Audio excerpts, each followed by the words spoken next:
3, 2, 1, go. Galing, no?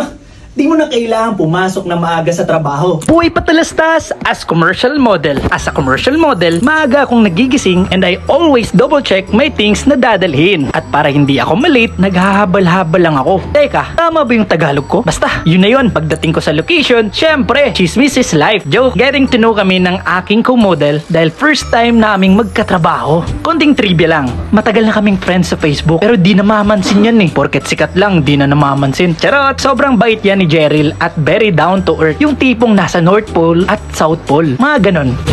Medyo challenging ang role ko dito. 75 slides lang naman ang kailangan kong i-memorize at kailangan kong matapos ito within the day.